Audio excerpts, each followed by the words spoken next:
Okay, hello Cloud Gurus and welcome to this lecture. In this lecture, we're going to look at VPC flow logs. So it is going to be a practical hands-on lecture, but let's learn what they are first. So VPC flow logs is a feature that enables you to capture information about the IP traffic going to and from network interfaces within your VPC.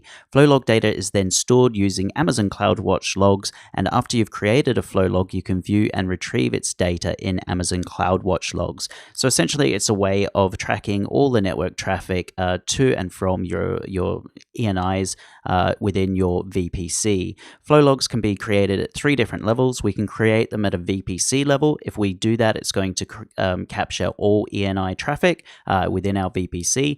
We can create them at a subnet level. So if we do that, obviously it's only going to be the EC2 instances and ENIs in that particular subnet. And then we can actually just do it at a network interface level.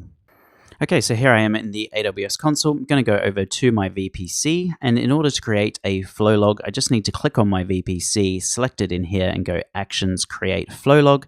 This will then create a flow log. As it says here, flow logs enable you to capture IP traffic flow information from the network interface in your resources.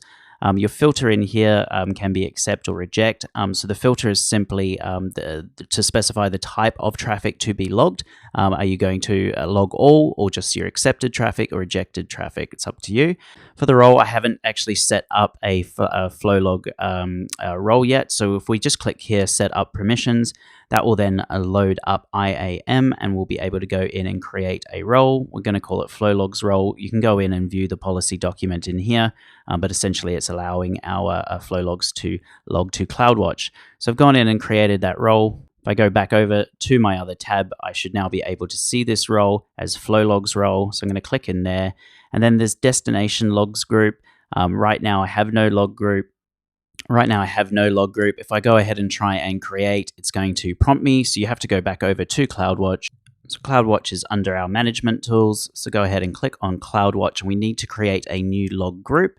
So in order to do that, we'll go over to our logs and we'll create our log group, and I'll call it my custom VPC flow log, something like that. That now creates our log group, and if I go back over to my other window, I should now be able to see that log group, and there it is there, and I'm going to go ahead and create my flow log. So that is literally it. I'm not going to have much data in here because I haven't I'm not going to be using this VPC much longer. We're almost at the end of the section. But if we go back over to CloudWatch, we can see our log groups in here. What's really cool is you can actually stream these logs to Lambda or to Elasticsearch service.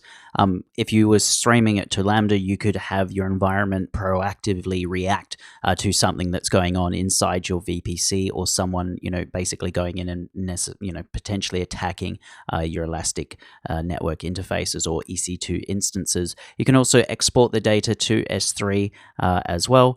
Okay, so let's go on to my exam tips. Okay, so my exam tips are just remember that you cannot enable flow logs for VPCs that appeared with your VPC unless the peer VPC is in your account. So they have to be within the same account. You cannot tag a flow log just yet. That's probably going to change. And after you've created a flow log, you cannot change its configuration. For example, you can't go in and associate a different identity access management role with the flow log.